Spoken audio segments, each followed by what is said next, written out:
This is the Ethanol Report, the industry podcast from the Renewable Fuels Association since 2008. I'm Cindy Zimmerman. California is the only state in the country that bans the sale of 15% ethanol, or E15. It's also the state which consistently has the highest gas prices in the nation. Just allowing E15 to be sold could make a big difference, according to a new study just released from the Renewable Fuels Association by economists at UC Berkeley and the U.S. Naval Academy. I'm talking with RFA's chief economist, Scott Richman. So what I'd like you to do, Scott, is tell us about this study and what it showed. Right. So California is actually the only state in the U.S. where E15 is not yet approved for sale. And California is also pretty well known for having some high gasoline prices. And so intuitively, we know that E15 in other parts of the country tends to be lower priced than regular unleaded gasoline, and it's likely to bring some relief to California consumers. So what we did was we asked David Zilberman, who is very well known in biofuel economic circles, and his research partner, Scott Kaplan, to take a look at what would the savings be if California were to adopt were to allow E15 for sale.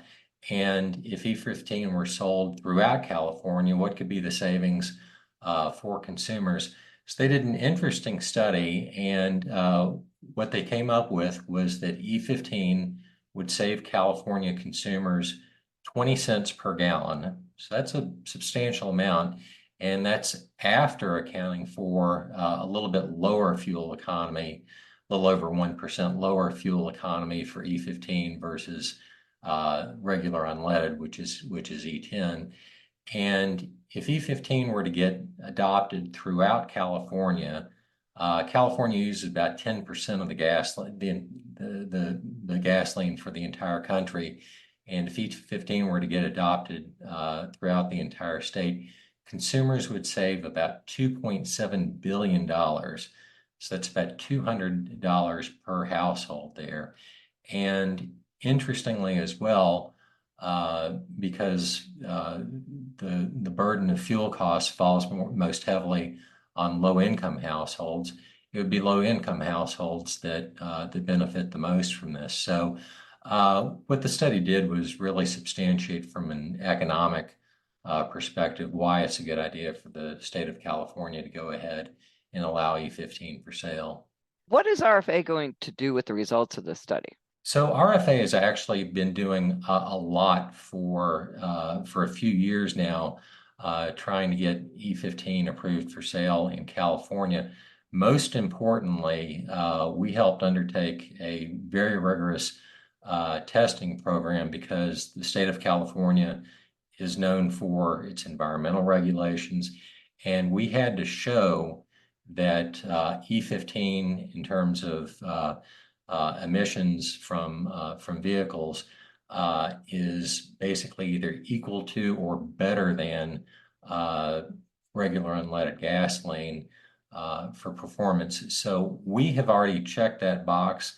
That was a very rigorous and expensive undertaking. So we have engaged with the state of California on that, and we're also engaging with them just on their overall approval process.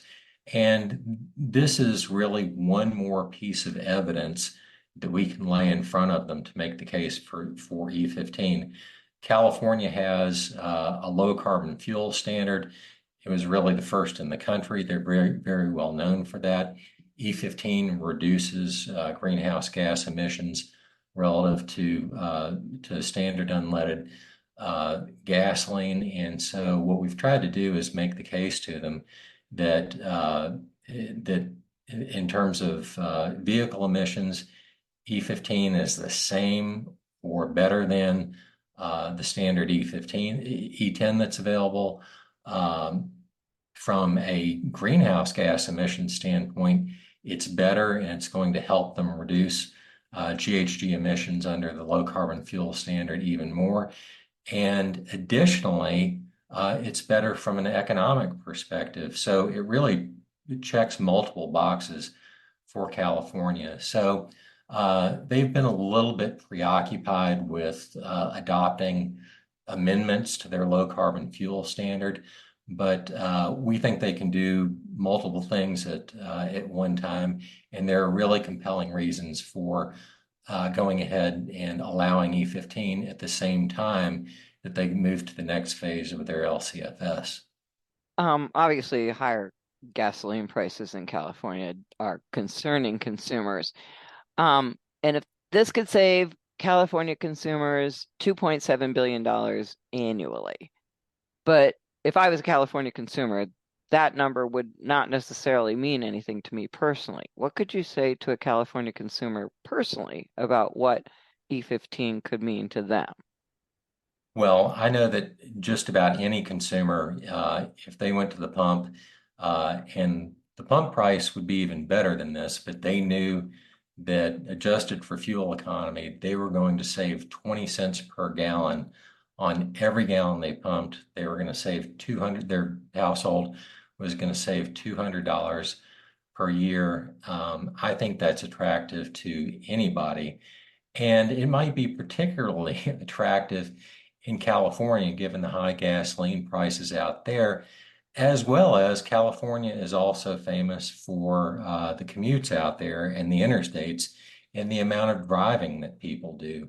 So, if there's any state in the country that ought to approve and encourage E15, given the level of gasoline prices, given the existence of the low carbon fuel standard, given the amount of driving that people do out there, and also given the increased focus out there versus other states about environmental justice. California ought to be the state that's really out there, not just approving, but promoting E15. Well, as far as the fact that California is the only state left. So this study, though, tells California that essentially if they want to lower gas prices, this is the easiest way for them to do that. Is that what you're saying? It really is. You can't control the global oil market. You can't, control how many refiners are serving the state, things like that. But E15 has been proven to reduce gasoline prices and to reduce greenhouse gas emissions under their low carbon fuel standard. So it's pretty much a no-brainer. It's it's a solution that's just out there ready to be selected.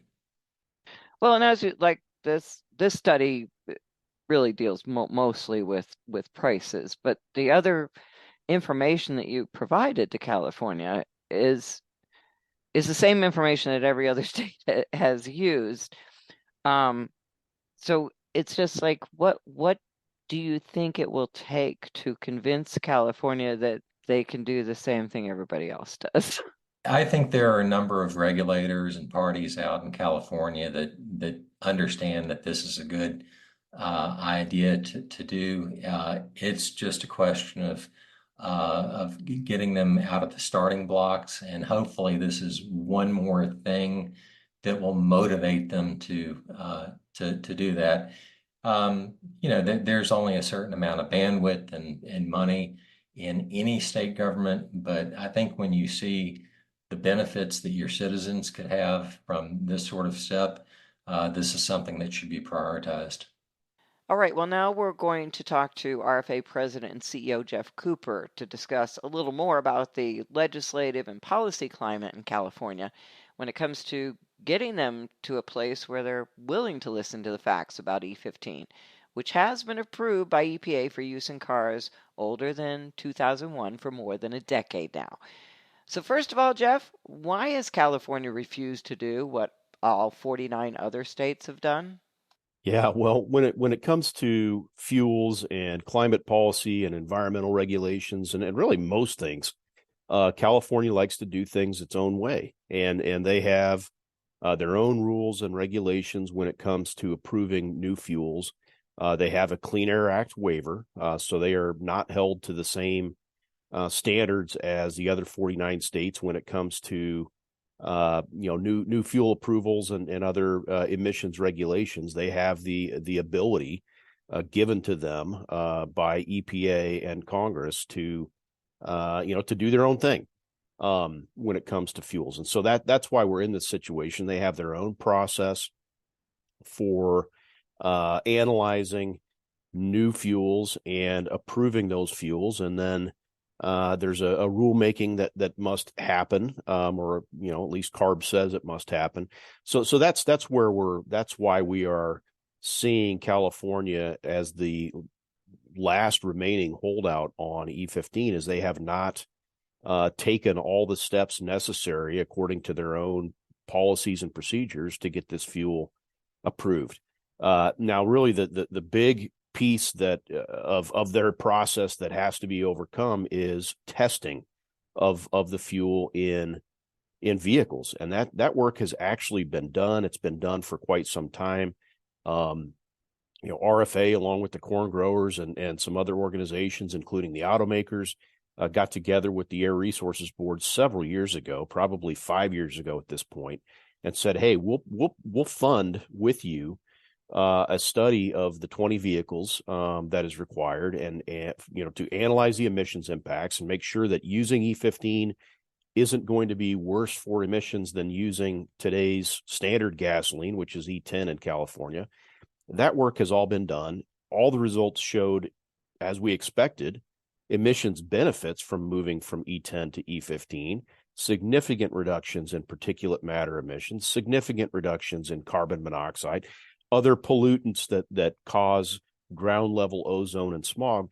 They're all reduced using E15. So that box has been checked for quite some time now. And so the next step is CARB, the Air Resources Board, actually initiating a rulemaking process to approve E15 as a legal fuel in the state. And for whatever reason, the agency has been dragging its feet for quite some time now in getting that process started. And they say, well, we don't have the resources, we don't have the staff, we don't have the time to do this. And our argument all along has been, look, the heavy lifting's been done. The emissions analysis has been done. The economic analysis for the most part has been done. So what are we waiting on? Let's get this thing, this rulemaking process going. Let's get it finished, and let's get E15 into the marketplace so it can start lowering fuel prices for consumers and reducing emissions of those harmful tailpipe pollutants, but also reducing greenhouse gas emissions, which is a high priority for the state of California. So that's where the process stands. There have been numerous fits and starts, and again, we are hopeful that this new study coming from UC Berkeley and others is going to hopefully light a fire under the right folks at CARB and in the governor's office to get this fuel approved, get this process, get the bureaucracy, get that done, get that out of the way, and get this fuel out into the marketplace where these benefits can be realized by consumers. I was looking at a study that came up when I was looking at CARB's site that was submitted by the ethanol industry in June of 2020. Is this what you were talking about, the California multimedia evaluation of E11 to E15? That's exactly what we're talking about. That's 178 pages. Yeah, and that's only one piece of what we're talking about. But they do have what's called a multimedia evaluation process that any new fuels that someone wants to introduce into the state has to go through that process. And really, it looks at the impacts of the fuel on air, on soil, on water. And so the report you're talking about is one piece of that multimedia analysis. Like I said, we also had the vehicle emissions testing. There's been research submitted on, water impacts, and the California Water Board is involved in all this. So that work has all been done, all that technical work. And we jumped through all the hoops that they asked us to. And now we're sitting on this package of all this research waiting for CARB to take the next step. And for whatever reason, they've been very slow to take it. Okay, but E10 is sold in California, and E15 is, or rather E85 is sold in California. It's just because E15 is considered a different fuel. Yeah. That Yeah. they can... And again, when you step back and think about it that way, ask the question that way, it really does, I think, shine a light on just how ridiculous this entire process is. California leads the nation in the sales of E85 by far, by far. They also lead the nation in the sales of E10. They've been using E10 in the state of California. Almost every single gallon of gasoline in California is E10 and has been that way really since 2006 or 7. So they're familiar with ethanol blends. They're familiar with the emissions profile of ethanol and what happens when you blend it at different levels. And anything that E10 does in terms of reducing emissions, E15 does even better. And their own research shows that. So there's no reason whatsoever that we should be held to this, it's not like we're introducing an entirely new liquid fuel that nobody's ever tested or has any experience with, and it's a brand new substance. And that's not what we're talking about. We're talking about fuels that the regulators and the marketplace in California are well familiar with. We're just talking about, hey, there's a little more ethanol in this version of gasoline. So it has been quite frustrating for us the last 5-6 years, and that's why we are doing everything we can to try and get more momentum and more support behind getting this process initiated to approve the fuel. As far as the use of ethanol in fuel in California, does it still have to meet certain standards that at one time was only sugarcane ethanol was able to meet? Well, so they have a couple different things going on that influence how ethanol is used in California. First, they have what's called the California Reformulated Gasoline Program. And that's focused on tailpipe emissions of things like carbon monoxide and NOx and particulate matter and those pollutants that cause ground level ozone and smog. And so they adopted the California RFG program years ago. That led to the introduction of E10 into the marketplace. We've seen the impact, the positive impact that has had on reducing smog in California, especially in Southern California. And then in addition to that program, they have their low carbon fuel standard, right, which requires fuel suppliers to reduce the carbon intensity of fuels that they are distributing into the marketplace.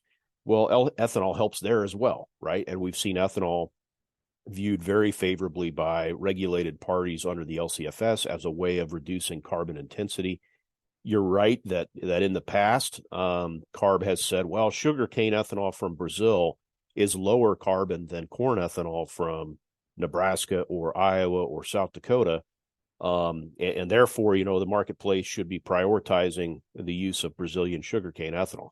Well, that really hasn't happened. I mean, we've seen, California import some sugarcane ethanol from Brazil over the years, but it just hasn't been economically competitive. And so, by and large, the California marketplace has relied on corn ethanol produced in the Midwest to help meet their California RFG requirements and also their low carbon fuel standard requirements.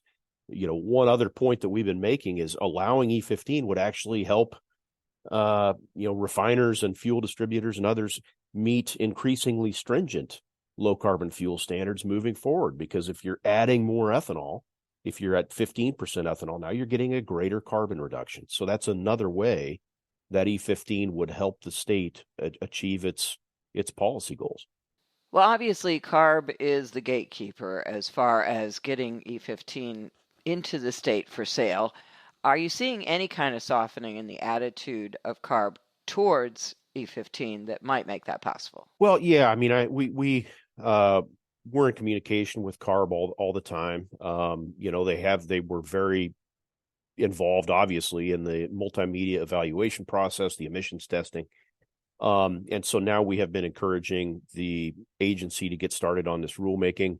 I think what it boils down to, Cindy, is they've got a lot of other priorities that come ahead of E15, right? And a lot of those priorities have to do with electrification and their advanced clean cars 2 rule and sort of forcing EVs into the marketplace.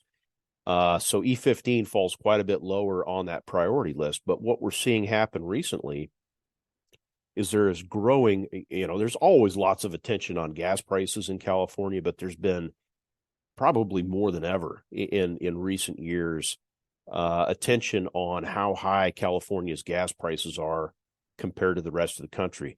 Today, AAA, on this very day, AAA says the average gas price in California is $4.77 a gallon, right? I think I paid $3.20 a gallon when I filled up the other day here in St. Louis. So there is more and more attention and more focus, not just from CARB, but from the California Energy Commission, from the governor's office, from the assembly, on how can we get fuel prices down in this state and how can we provide some relief to consumers. And we've been saying E15 is a way to do that. And by the way, it also would meet and help achieve the goals of several CARB programs related to air quality and emissions. So that's where we're hoping to have a breakthrough. And it feels like we're making some progress around the economic advantages and benefits of using E15. And that's really what this new study from Berkeley and the U.S. Naval Academy, that's what it was all about. So there's some hope. Now you're saying there's hope. Yeah, there is. And, we're never going to give up. We're going to keep doing everything we can to get E15 across the finish line in California. This is something we've been working on for, more than 10 years. And like I said, we've had fits and starts, but we're not going to let up. We feel like they're just, the opportunity is too significant, not just for our industry and the farmers that supply our industry, but for California consumers. Again, that's what this is all about, is delivering cleaner air and lower cost fuel to those folks in California who, that's obviously the largest single fuel market in the United States. Well, I'm glad you mentioned the consumers there because they're the ones obviously most impacted by the high gas prices. And even though California gas prices have always been high, do you think maybe the public is getting fed up, especially with the push for electric vehicles, and maybe they're starting to push back? And they are, I believe. I will say that we've had conversations with some of the members of the legislature, the California Assembly, who have made it very clear that they are hearing from their constituents, their voters, the people back home in their districts, about gas prices and about the pinch that high gas prices are putting on their family budgets. And so they're looking for solutions and alternatives, and they're very interested in what E15 can do to help lower gas prices for the people they represent. So I think we are having some breakthroughs and some traction there with some lawmakers and other influencers in California politics and in California government. But we still have some work to do. Yeah, you can't help but wonder, though, if they want to push EVs, make gas prices as high as they can. Well, that's the other thing that's going on. And we've been saying again, hey, if you've got a goal to be all new vehicles, electric vehicles by 2035, that's fine.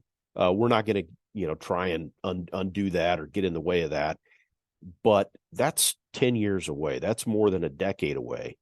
And we know that there are going to be more than 20 million internal combustion engine vehicles on the roads in California for many, many years to come that are going to be burning liquid fuels. Why not take some very simple actions, some very simple steps to reduce the carbon intensity and the cost of those liquid fuels that are going into those engines?